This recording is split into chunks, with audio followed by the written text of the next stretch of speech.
ونعم الملائكة المقربين وخلصنا الناس وافتح لنا رحمتك ولنا أسرار حكمتك يا رب العالمين. رب اشرح لنا سرنا ولساننا واحلل عقدة من لساننا. قال الشيخ المزمن تعالى نفعنا بعلومه في الدارين آمين. Sekarang.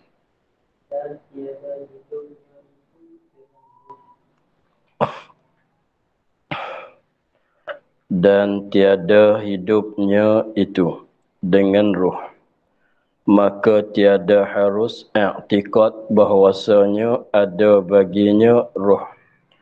Dan jika ruh yang qadim sekalipun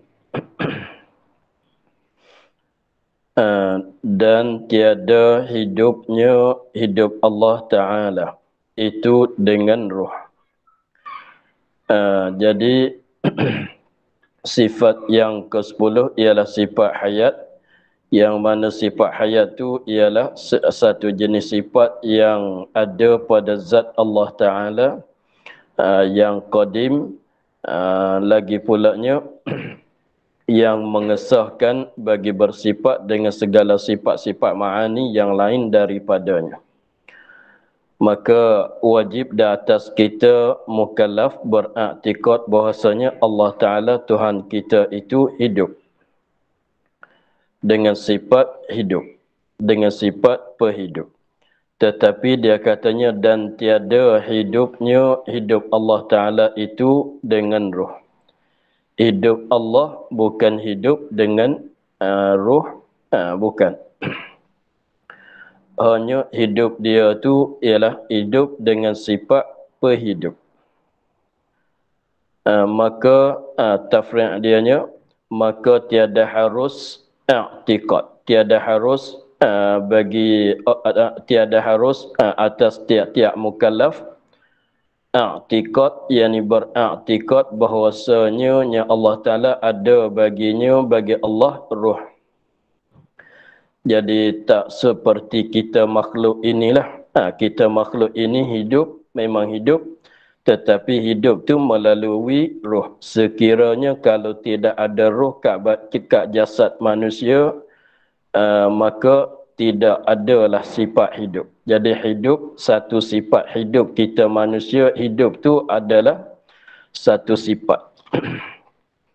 Kemudian hidup tu satu sifat, tetapi kena melalui ada ruh. Sekiranya kalau tidak ada ruh, maka tidak hidup. Itu kita makhluk, itu kita manusia. Tetapi Allah Ta'ala tidak hidupnya tidak melalui ruh. Bahkan hidup dia tu semata-mata hidup dengan sifat pehidup. Jadi maknanya kita nak kias, nak buat banding dengan kita manusia dan hayawan-hayawan yang lain, di atas bahawasanya hidup tu mesti dengan roh, tak bolehnya begitu. Kemudian ghayah dianya dan jika roh yang qadim sekalipun. Dan jika roh yang qadim sekalipun, tak boleh juga kalau kita katanya roh itu roh yang qadim sekalipun, tak boleh kita i'tikad bahwasanya Allah Ta'ala hidup dengan roh. Walaupun roh itu yang qadim, yang ada dia tidak ada permulaan sekalipun, tidak. Jadi maknanya Maha suci Allah Ta'ala daripada hidup dengan roh. Tak kiralah walaupun roh nak kata roh itu qadim, semacam zat dia pun qadim, roh pun qadim pun tak boleh juga. Sebab hidup dengan roh ini setengah daripada ketentuan bagi makhluk Allah Ta'ala, setengah daripada ketentuan bagi benda yang baharu. Setengah daripada ketentuan makhluk Allah dan setengah daripada ketentuan benda yang baharu. Sebab roh ni ialah dikatakan satu zat juga, satu jisim juga. Bukan amrun i'tibari. Roh kita, roh yang ada pada badan kita manusia, yang ada kat jasad kita manusia itu adalah suatu zat juga, suatu jisim juga. Cumanya jisim yang lembut. dengan sebab dia tu jisim juga, dia tu zat juga, maka sebab itulah boleh bawa masuk, bawa keluar. Sebab tu boleh ditiupkan roh. Ditiupkan roh tu mana dimasukkan roh pada jasad manusia ketika di dalam kandungan ibunya. Dan apabila sampai ajalnya, dikeluarkan roh. Dibawa masuk, dibawa keluar. Itu benda. Kalau sifat, kalau amrun i'tibari, tak boleh bawa masuk, tak boleh bawa keluar. Gitu. Jadi maknanya roh itu adalah satu benda. Maka sekiranya kalau Allah Ta'ala hidup dengan roh, membawa kepada zat Allah Ta'ala itu menupani kepada yang lain, berhajat kepada yang lain. Jadi nak hidup dianya mesti kena ada roh. Itu membawa kepada jadi kekurangan. Lagi pulanya apabila tengok pada zat kitanya ada bergerak oleh roh pada setiap suku-suku, setiap juzuk badan kita. Jadi maknanya sekarang yang ada bagi kita tu jasad kita dan roh yang bergerak pada setiap juzuk-juzuk bagi badan kita. Maka itu jadi bersusun. Jadi bersusun antara badan kita, daging darah kita, tulang kita dan roh. Maka jadi bersusun. Setiap-tiap bersusun itu adalah ketentuan bagi benda yang makhluk, benda yang baru. Lalu itu Maha Suci Allah Ta'ala daripada hidup dengan roh. Walaupun nak kata roh tu yang qadim sekalipun, tak boleh. Maha Suci. Jadi maknanya yang kita i'tikadnya bahawasanya Allah Ta'ala itu bersifat dengan sifat hidup, sebab itulah dia hidup. Maka sekadar itu saja kita i'tikad. Allah Ta'ala itu hidup, tiada dengan roh. Dan ada ia, dan ia tiada ta'aluk dengan sesuatu. Dan ia hayat, sifat hayat, sifat perhidup, tiada ta'aluk dengan sesuatu.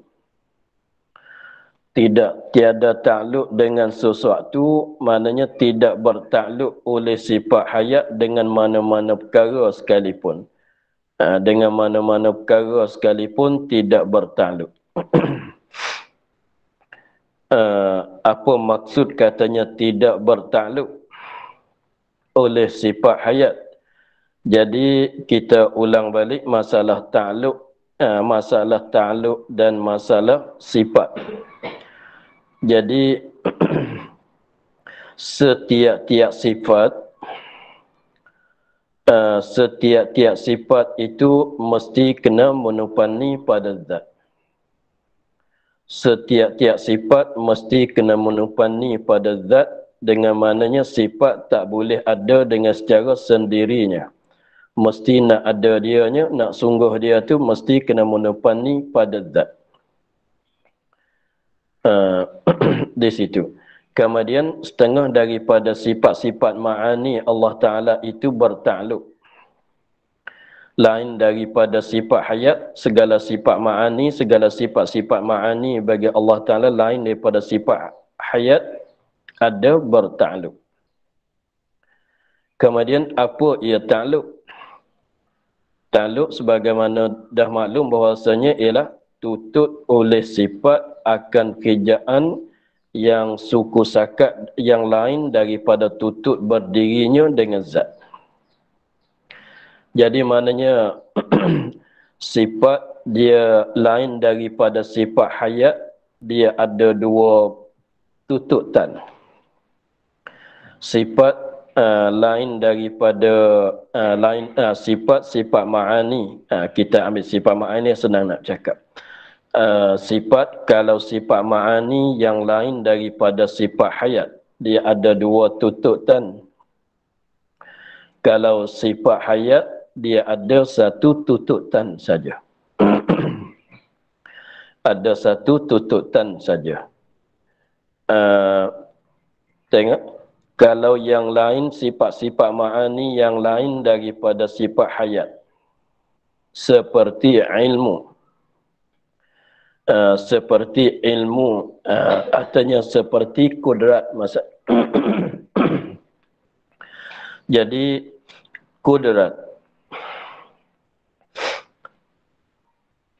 Satu perkara yang mesti ada pada kudrat, nak boleh kata kudrat ni satu sifat.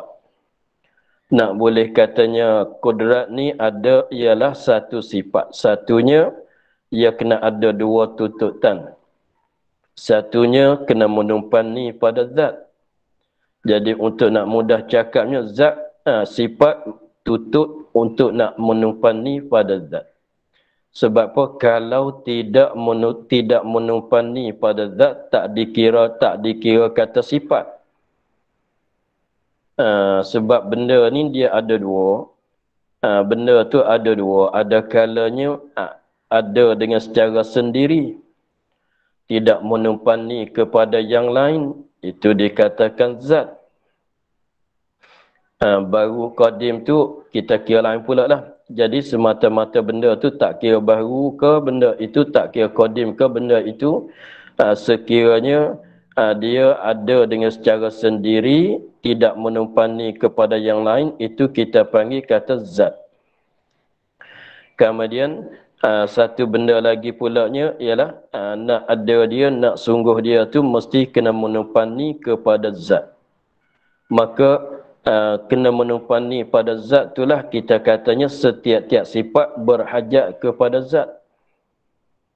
Tutup kepada zat untuk nak sabit dia, untuk nak ada dia. Dengan maknanya kalau benda mana tidak menumpani pada zat, kita tak panggil sifat. Apa-apa benda kalau tidak menumpani pada zat, bahkan ada dengan secara sendiri, kita tak panggil sifat, bahkan kita panggil zat. Jadi maknanya nak panggil kata sifat tu mesti kena menumpani pada zat. Jadi pada maknanya setiap-tiap sifat bertutup kepada zat, nak kepada zat, tutut kepada zat. Itu satu tututan. Satu tututan. Maka kita katanya kudrat. Tututan yang pertama untuk nak panggil kata kudrat ni adalah sifat, mesti kena ada tututan yang pertama ialah menumpani kepada zat. Itu satu tututan. Dan satu tututan bagi sifat kudratnya ialah mengada dan meniada. Kalau tak mengada, kalau tak meniada, kita tak panggil kudrat. Begitu juga begitu juga kalau ilmu nak tilik kepada kata ilmu ni adalah sifat. Ilmu adalah sifat, mesti menututi akan zat untuk jadi tempat tumpanan. Jadi nak katanya ilmu adalah sifat, mestilah ilmu kena menumpani kepada zat. Kalau tak menumpani pada zat, kita tak panggil sifat. Jadi ilmu mesti adalah sifat. Jadi faham daripada kata dia itu sifat, dia kena menumpani kepada zat. Itu mana ada satu tututan dia kepada zat. Dan nak panggil kata ilmu pulanya, sani untuk nak tilik kepada ilmu adalah sifat. Ilmu tilik kepada dia itu adalah sifat, mesti kena ada tututan dia kepada zat. Maknanya mesti kena menumpani pada zat itulah. Lagi pulanya nak panggil kata ilmu, dia kena nyata oleh segala perkara baginya. Kalau ada ilmu, sifat ilmu, tapi benda tu tak nyata, benda ni tak nyata, kita tak panggil kata ilmu. Maka nyata segala perkara bagi ilmu itu dikatakan ta'alluqnya. Jadi ada dua tututan. Tututan yang pertama pada ilmu ialah tututan kepada zat. Tututan yang kedua ialah tututan kepada beberapa, ialah kepada perkara yang wajib, perkara yang mustahil dan perkara yang harus untuk jadi kenyataan. Begitu juga kalau samu' basar, kalau basar seperti lagi akan datang yang ke-11 dan yang ke-12 tu. Jadi samu' masalan nak panggil kata dia tu sifat, mesti kena ada menumpani pada zat. Jadi itu satu tututan. Bukan permintaan hajat tu, bukan begitu. Jadi kena ada tuntutan. Yang pertama, tuntutan kepada zat, menuntut akan zat untuk nak jadi tempat tupanan. Sebab kita kata dia tu sifat. Macam mana nak ada setara diri kalau tak menupani pada zat? Mestilah kena menupani pada zat untuk nak panggil kata dia tu sifat. Faham daripada makna kata dia tu sifat. Kemudian apabila dah ada sifat sama, sifat pendengar, kalau tidak mendapat akan segala benda yang ada, macam mana kita katanya? Kalau tidak mendengar, maka macam mana nak kata sifat sama? Sifat sama mesti kena mendengar. Kalau tak mendengar, kita tak panggil sifat sama lah pulaknya. Kalau sifat basar, itu maka mendengar akan benda yang ada itulah dikatakan ta'alluq. Jadi dua tuntutan lah. Dua tuntutan. Basar pun gitu juga. Tuntutan yang pertama ialah tuntutan kepada zat. Sebab atas nama kata dia sifat. Dia mestilah kena menupani pada zat. Macam mana kalau tak menupani kita panggil sifat pada dia. Kemudian apabila ada sifat pelihat. Mesti kena ada lihat akan benda-benda. Maka melihat akan benda-benda itu dikatakan ta'alluq. Sebab kita macam mana kita nak panggil sifat pelihat kalau tak nampak benda-benda. Kalau tak boleh melihatkan benda-benda, bukan dia sifat basar. Jadi ada dua tuntutan pada sifat-sifat yang lain, sifat-sifat ma'ani yang lain daripada sifat hayat. Kemudian tilik kepada sifat hayat pulaknya, dia ada satu tuntutan saja. Dia ada satu tuntutan saja, ialah tuntutan dia kepada zat. Jadi untuk nak panggil katanya hayat adalah satu sifat, mesti dia kena menupani kepada zat. Kalau tak menupani pada zat, bukan dia sifat. Itu saja. Kemudian, selepas pada kita tahu kata dia tu adalah sifat, mesti kena menupani pada zat. Adakah tidak tuntutan yang lain daripada itu? Tidak ada. Sebab dia tu sekadar jadi katanya zat itu hidup. Tidak ada bertugas begitu, tidak ada bertugas di sini. Maka itulah dikatakan tidak bertakluk. Untuk nak faham kataan di sini, kita rojak balik kepada makna ta'alluq. Kita rojak balik kepada makna ta'alluq, kita boleh fahamlah katanya tiada dan ia tiada ta'alluq, tiada bertakluk dengan sesuatu. Hanya ada dia pada zat, kemudian tidak ada lah.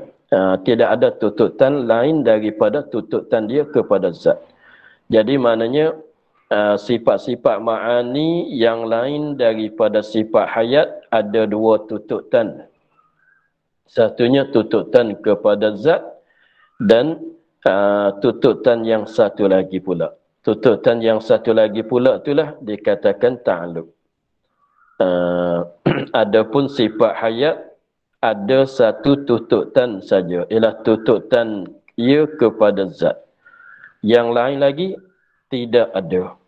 Sebab ia dua saja. Kalau sifat lain itu dua, tuntutan kepada zat dan satu tuntutan lagi. Satu tuntutan lagi itu ialah ta'alluq. Ini ada satu saja. Itulah katanya, dan ia hayat tiada ta'alluq dengan sesuatu, walaupun benda wajib, walaupun benda mustahil, walaupun benda harus sekalipun, walaupun mana-mana perkara sekalipun tidak berta'alluq. Begitulah.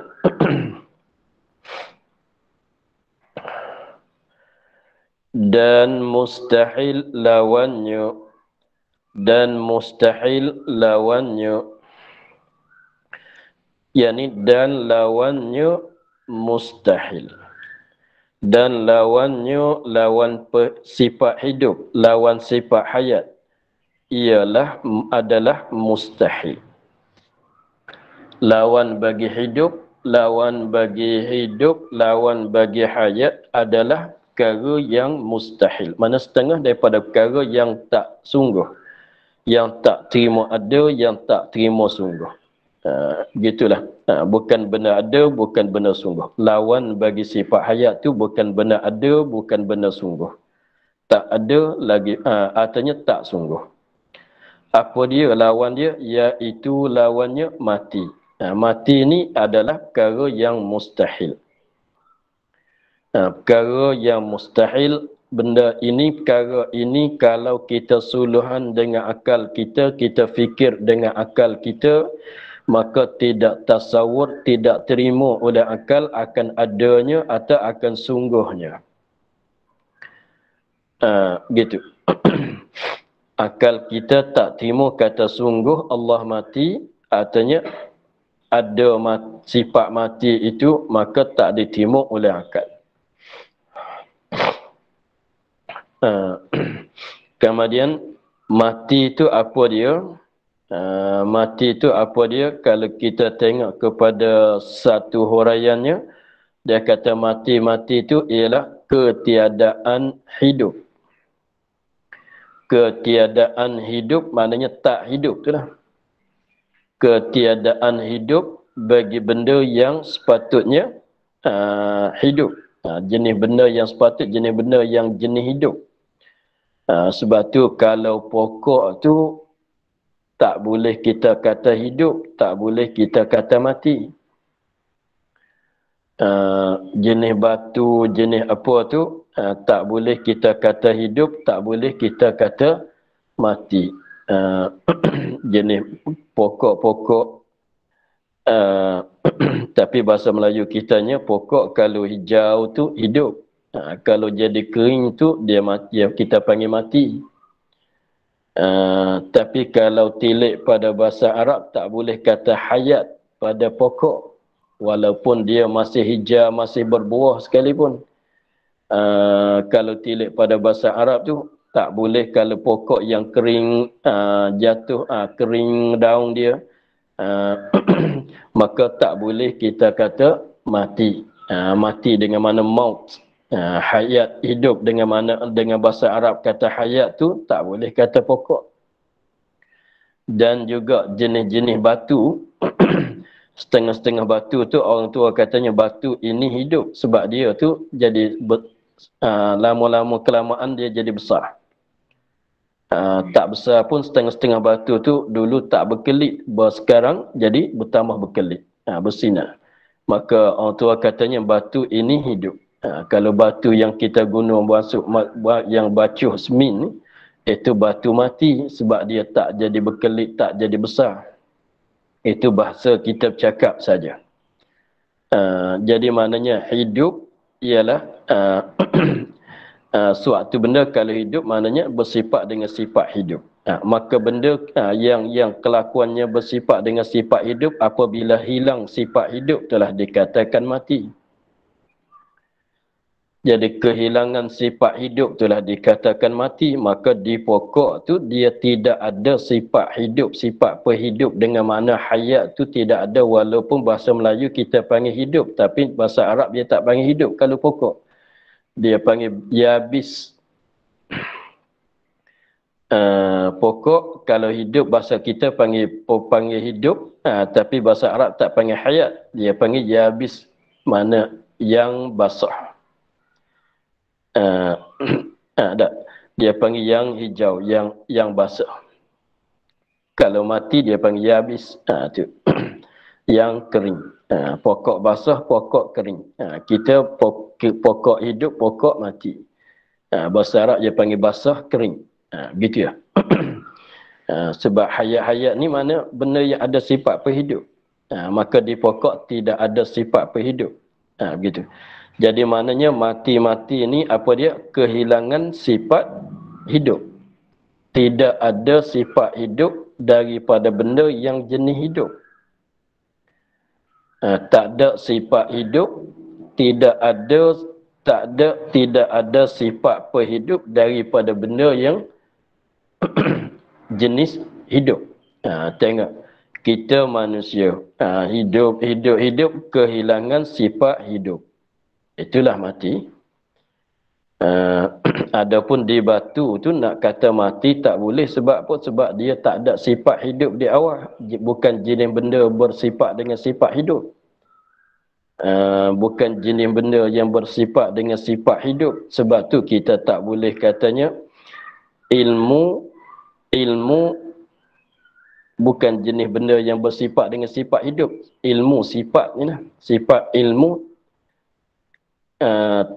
ada ke sifat hidup pada dia? Tak ada.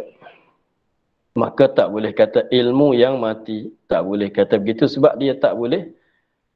Dia tak bersifat dengan sifat hidup. Adapun zat, tak kira zat yang qadim, zat yang baru. Kalau ada sifat hidup, maka sekiranya kehilangan sifat hidup itulah dikatakan mati. Maka mati pada kita makhluk ini adalah perkara yang harus. Sebab boleh kata kita manusia boleh kata mati, boleh kata hidup. Apabila boleh kata hidup, boleh kata mati. Begitu di kita manusia, di makhluk ini. Sebab hidup kitanya baru, ada permulaan. Setiap-tiap benda yang ada permulaan, dia akan ada kesudahan. Setiap-tiap benda yang ada permulaan, mestilah ada kesudahan. Jadi maknanya belum pada ni kita tidak ada sifat hidup. Tengok, walaupun jasad kita dah ada, tapi ketika itu belum ada sifat hidup. Mana ketika kita di dalam kandungan ibunya, belum pada dimasukkan roh, badan kita, jasad kita dah ada, tetapi sifat hidup belum ada. Sebab belum dimasukkan roh. Jadi apabila dimasukkan roh, mulai hidup kita di situlah, ketika itulah. Maka apabila begitu, maknanya sifat hidup kita ada permulaan. Apabila ada permulaan, lama-kelamaan mesti kena ada kesudahan juga. Maka kesudahan hidup kita dengan secara dibuangkan roh. Dikeluarkan roh. Maka apabila tak ada roh, maka jadi mati kita. Mati-mati itu apa dia? Kehilangan sifat hidup. Tiada hidup, ketiadaan hidup daripada benda yang jenis hidup. Maka hidup Allah Ta'ala, hidup dengan sifat perhidup. Sifat perhidup tu kita maklum adalah sifat yang sedia. Sedia tu apa makna sedia? Ialah tidak ada permulaan bagi adanya.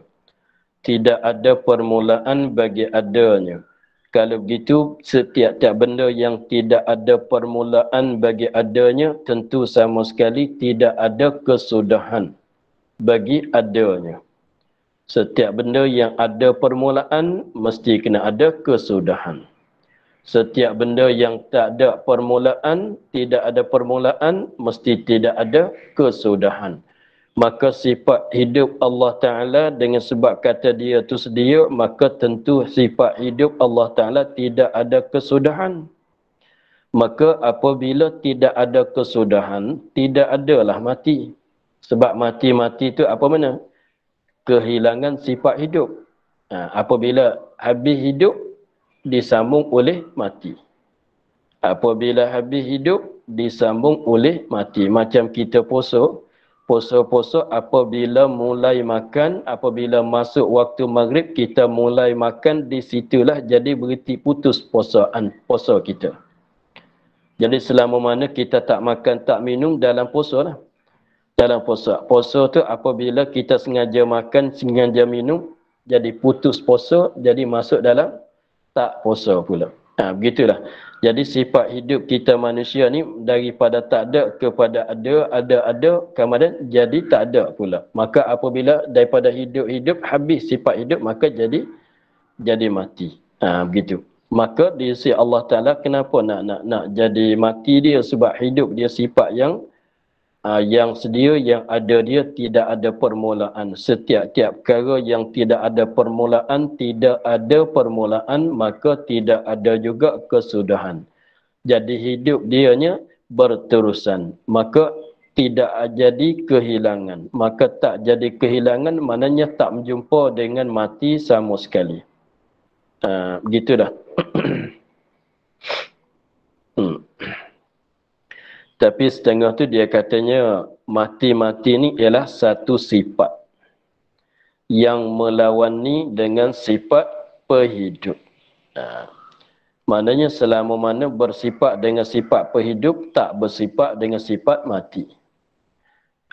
Maka Allah Ta'ala bersifat dengan sifat hidup, tidak ada permulaan, tidak ada kesudahan. Jadi sentiasa Allah Ta'ala bersifat dengan sifat hidup, maka macam mana nak bersifat dengan mati?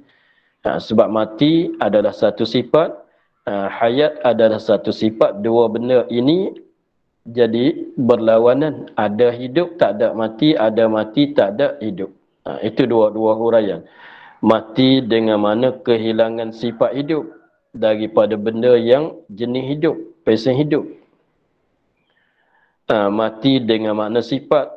Jadi maknanya setiap tak dua tu boleh kita boleh kita ambil guna ke semualah. Tapi yang masyhurnya ialah mati ni ialah kehilangan sifat hidup. Jadi kalau nak kata mati ni adalah satu sifat yang melawan ni bagi sifat perhidup, sifat hayat pun ada dikatakan juga. Pendek katanya di atas tiap-tiap dua kaul, kalau katanya mati itu maknanya kehilangan sifat hidup daripada benda yang jenis hidup, yang pesen hidup. Artinya mati itu adalah satu sifat yang melawan ni bagi hidup. Maka di atas tiap-tiap dua kaul itu, maka adalah kesimpulannya mati itu adalah perkara yang mustahil nak berlaku pada Allah Ta'ala. Habis di situ.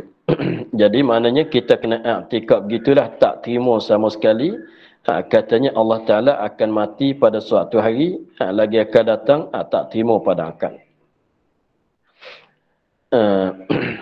Kemudian dan dalil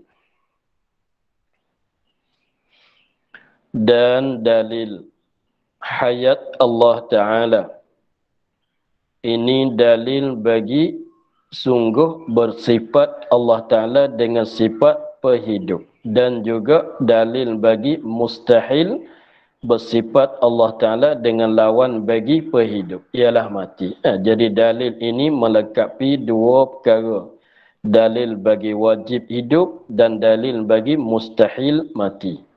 Dengan satu dalil memadai untuk dua perkara. Sebab dua-dua perkara, jadi maknanya sebab kita di dalam satu-satu sifat tu, pada bahasan satu-satu sifat, kita kena ada tiga perkara. Satu tentang apa yang wajib, dan yang mustahil, dan dalil. Wajibnya hidup, mustahilnya mati, dalil bagi tiap-tiap kedua. Tiga perkara.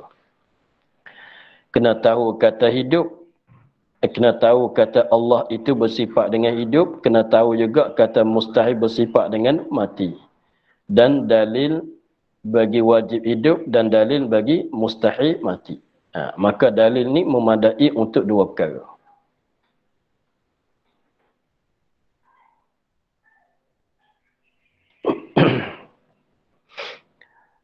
Dan dalil hayat Allah Ta'ala. Ini dalil wajib hayat Allah Ta'ala dan dalil mustahil mati. Dan dalil hayat Allah Ta'ala itu, ini dalil wajib hayat Allah Ta'ala dan dalil mustahil mati. Jadi dalil yang menunjuk di atas wajib bersifat Allah Ta'ala dengan sifat hayat, dan dalil ini juga menunjuk di atas mustahil Allah Ta'ala bersifat dengan mati. Dalilnya ialah kita fikir bahwasanya jika ada ia mati, bahwasanya fardunya ya Allah mati. Fardunya kalau Allah itu mati. Kalau Allah itu mati. Mati mana apa mati? Maknanya kalau mengikut orang yang pertama, mati maknanya kehilangan sifat hidup. Jika ada ya Allah mati. Maknanya jika ada ya Allah kehilangan sifat hidup. Artinya jika ada ya Allah mati. Mana jika ada ya Allah bersifat dengan sifat mati, tak bersifat dengan sifat hidup. Begitulah. Jika ada ia, ya Allah, mati. Apa nak kata? Apa nak jadi? Apa lazimnya? Itulah. Jika ada ia, ya Allah, mati. Kalau Allah mati, apa nak jadi? Apa nak kata? Ini lazim dia. Tiada kuasa. Ini lazim dia. Dia panggil lazim dia. Dia lazim ni lazim akli, lazim pada akal. Dia ada juga lazim pada syarak. Lazim pada syarak, mana kira berlazim tu pada syarak, tilik pada syarak. Tengok kalau kita katanya, kita tengok seorang itu sedang sembahyang, kita kata mesti dia ada wuduk.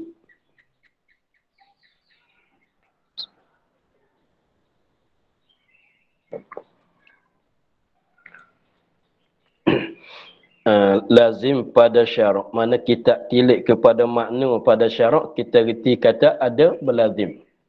Tengok kita tengok seorang itu ada wuduk. Kita tengok seorang itu sedang sembahyang, maka apabila kita tengok kepada dia atau sembahyang, kita faham dengan secara lazimnya mesti dia ada wuduk. Walaupun dia tak cerita, walaupun kita tak tengok dia ambil wuduk, tapi kita tengok dia sembahyang, lazim daripada sembahyang tu mesti kena ada wuduk. Sebab tu apabila kita tengok seorang tu sembahyang seorang diri, boleh kita ikut tu dia. Tak payah tengok dia ambil wuduk ke tidak. Tak payah tanya, tak payah periksa, teruslah kita ikut dia. Sebab apa? Sebab lazim daripada orang sembahyang tu orang yang ada wuduk. Apa ada makna syarak. Begitulah. Seperti kita katanya, seorang itu dia bercakap, saya puasa pada hari ini. Hari ini saya puasa. Kita faham dengan secara lazimnya. Dengan secara lazimnya ialah tak makan, tak minum hari ini. Itu lazim pada syarak. Jangan kira akal. Jangan kira adat, kira dengan syarak orang puasa, maknanya lazim pada kata puasa itu dia tak makan, tak minum dan lain-lain lagi. Ada juga lazim pada adat. Kalau makan mesti kenyang. Kalau makan banyak, kalau lama tak makan, kalau lama tak makan, apa lazimnya? Lapar. Tapi itu pada adat saja. Sebab tilik kepada adat, biasanya orang kita kalau lama tu 4-5 jam tak makan tu dia akan lapar. Maka tilik kepada adat, kalau lama tak makan, nescaya lapar. Maka kalau seorang cakap kata saya tak makan apa lagi hari ni. Ni dah malam. Semenjak pagi tadi lagi saya belum makan apa-apa lagi. Mana kita faham dengan secara lazimnya orang ini dalam kelaparan. Sebab tu biasanya kita berjumpa dengan orang yang minta sedekah. Dia minta sedekah, dia kata tolonglah saya hari ni dia belum makan apa lagi. Mana kita tahu kata dia tu apa dia? Lapar. Itu lazim dengan secara adat. Lazim pada adat. Begitu. Tapi jangan tilik pada akal, tak makan sehari 2 hari. Boleh jadi tak lapar kalau tilik pada akal. Boleh jadi lapar, boleh jadi tak lapar. Begitu. Tetapi di sini lazim pada akal. Lazim pada akal. Maknanya kalau Allah Ta'ala mati. Kalau Allah Ta'ala mati, tentu sama sekali tiada kuasa. Maka tiada kuasa ni dikatakan lazim bagi mati. Tapi lazim pada akal. Semualah kita belajar dulu tu yang jadi itu tu jadi lazim pada akal semuanya. Lazim pada akal ke semuanya. Untuk nak fahamnya ini kena tilik kepada kaedah nahwu lah.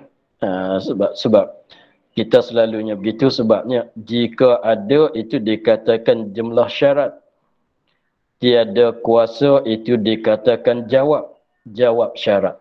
Untuk bagi biasa-biasa dengar, biarlah tak faham apa dia syarat, apa dia jawab dalam nahwu sekalipun, bagi kita biasa-biasa dengar. Yang syarat-syarat tu kalau bahasa kitanya, kalau jika, jikalau jika, sekiranya, tu dikatakan syarat. Maka apa nak jawab, apa selepas pada tu jawab. Sekiranya makan banyak, tentu kenyang. Tu syarat dan jawab. Maka syarat dan jawab itu ada lazim malzum, ada sebab musabab. Tengok kita cuba kata kalau pada adat, kalau makan tentu kenyang. Kalau makan mesti kenyang. Maka makan itu syarat, jawabnya kenyang. Maka makan dengan kenyang sebab musabab. Sebab kenyang tu sebab daripada makan. Makan tu sebab, kenyang tu adalah musabab. Tiliknya begitu. Maka kalau tilik kepada lazim malzum, kalau makan banyak tentu kenyang. Maka kenyang tu lazim. Kenyang tu lazim, makan banyak tu malzum. Kalau naik matahari, tentu ada siang. Kalau naik matahari, tentu ada siang. Jadi, ada sebab musabab di situ, ada lazim malzum di situ. Kenapa, kalau orang tanya, kenapa ada siang? Sebabnya naik matahari. Kenapa waktu siang sekarang? Kenapa sekarang adalah waktu siang? Kita jawab sebabnya naik matahari. Itu maknanya ada sebab musabab. Dan juganya ada lazim malzum. Katanya apabila naik matahari, masuklah waktu siang. Apabila naik matahari, tentulah masuk waktu siang. Maka naik matahari itu malzum, masuk waktu siang adalah lazim. Itu dia. Itulah. Jadi kita bahasa Melayu pun ada cakapnya, syarat dan jawab tu selalu ada cakap. Tapi bagi ingat katanya di antara dua tu ada lazim malzum. Sebab kita dalam belajar kita dalam bab dalil akli ni, dia kira kepada lazim dia. Kalau fardu kata Allah itu mati, apa nak kata? Apa lazim dia? Begitu.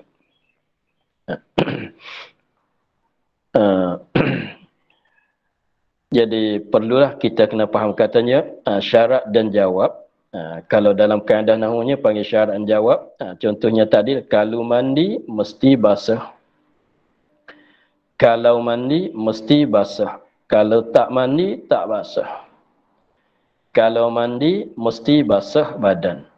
Maka kalau nak tilik pada sebab, kenapa kau basah badan? Sebab saya mandi. Kenapa kau basah badan? Sebab saya mandi. Mana mandi itu sebab bagi basah badan. Mandi itu sebab bagi basah badan. Jadi mandi itu sebab, basah badan tu ialah musabab. Begitulah. Dan apa dia lagi? Kalau lazim malzum maknanya kalau mandi mesti basah badan, maka mandi itu malzum, basah badan tu adalah lazim. Begitulah. Di dalamnya ada syarat, ada apa dalam syarat jawab tu ada lazim malzum, ada sebab musabab. Maka di sini pun macam itulah. Jika ada, ya kita kembali pada kitab. Jika ada ya Allah mati. Jika ada ya Allah mati, tiada kuasa ia, mana tak bersifatlah ia dengan sifat perkuasa. Tiada kuasa ia, mana tak bersifat dengan sifat perkuasa, tak bersifat dengan sifat kudrat.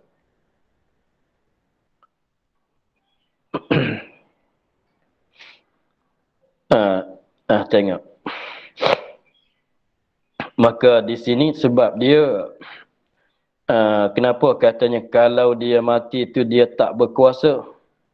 Sebab itu kita kembali kepada ta'rif bagi sifat hayat yang belum pada ni. Kita kembali kepada ta'rif sifat hayat belum pada ni, dia katanya Hayat-hayat itu, hidup-hidup itu sifat yang maujudah, yang sedia, yang berdiri pada zat Allah Ta'ala, yang mengesahkan baginya bahawa bersifat ia dengan ilmu dan lain-lain daripada segala sifat. Jadi pada akal kitanya fikir bahawasanya kalau macam mana nak bersifat dengan ilmu kalau zat itu tak hidup. Macam mana nak bersifat dengan sifat perkuasa kalau zat itu tak hidup. Mesti kena bersifat dengan sifat hidup barulah boleh kata dia tu berkuasa. Begitu. Itu pada kiraan akal kita. Jadi maknanya sifat hayat tu syarat bagi nak sah. Syarat sah bersifat dengan sifat lain pada akal. Tidaklah pada wakil. Jadi kalau tidak ada sifat hayat, macam mana dia nak tahu benda tu benda ni? Macam mana dia nak buat tu nak buat ni? Macam mana dia nak benda tu nak kandak kepada benda itu, kandak kepada begini? Nak tahu benda tu, nak tahu benda ni, tak boleh jadilah. Jika tiada ia, ya Allah mati.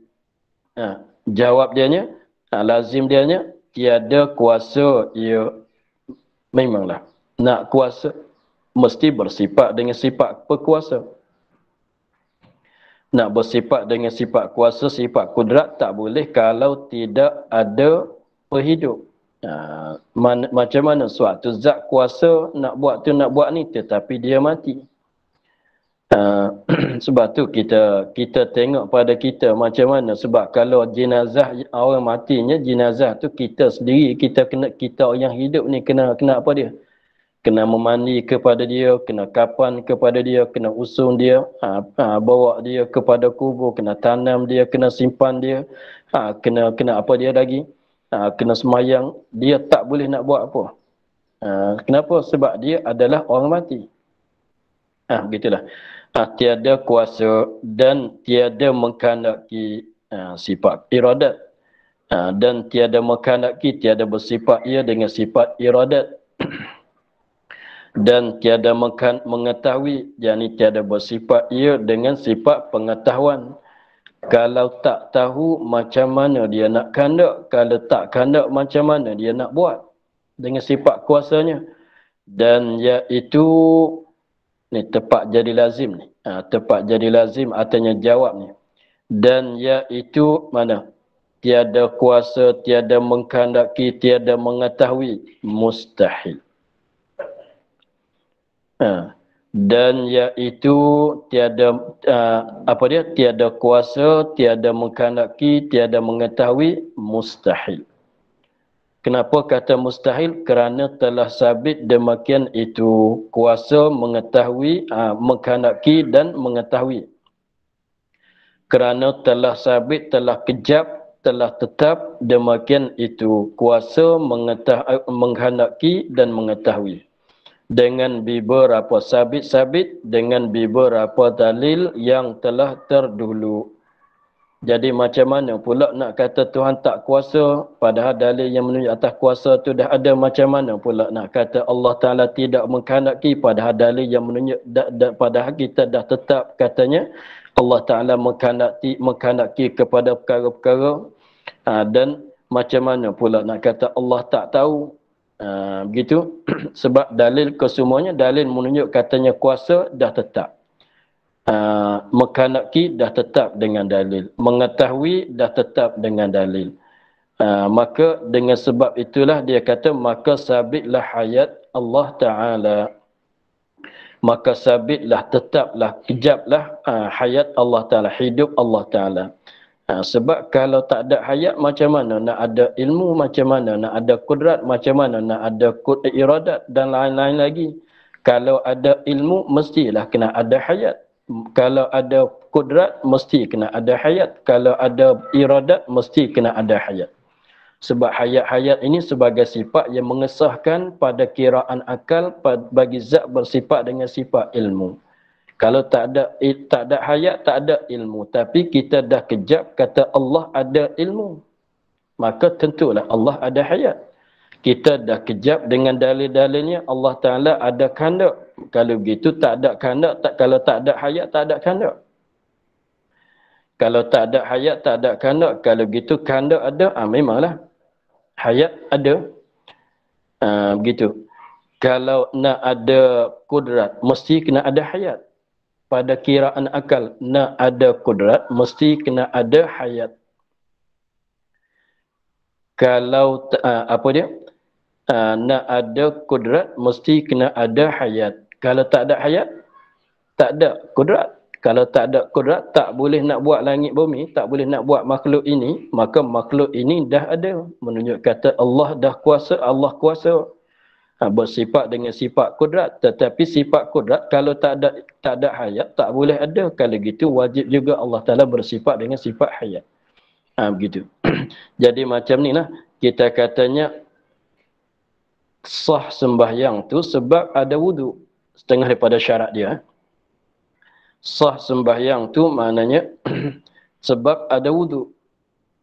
Dan lain-lain lagi lah syarat-syarat sembahyang tu. Tapi kita ambil satu saja.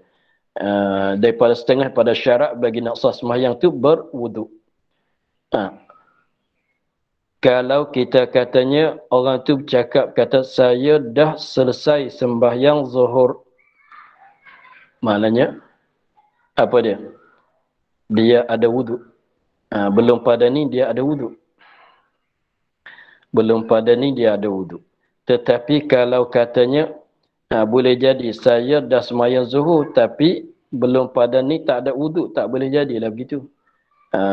Macam mana sah sembahyang tetapi wuduk tak ada. Tayamum pun tidak ada. Pada tanah untuk tayamum ada, air untuk wuduk tak ada. Tak ada jadi keuzuran. Jadi maknanya dia lazim. Kalau katanya ada sembahyang mesti dah ada wuduk. Kalau ada sembahyang mesti dah ada wuduk. Begitu. Mana kalau ada kuasa mesti ada hayat.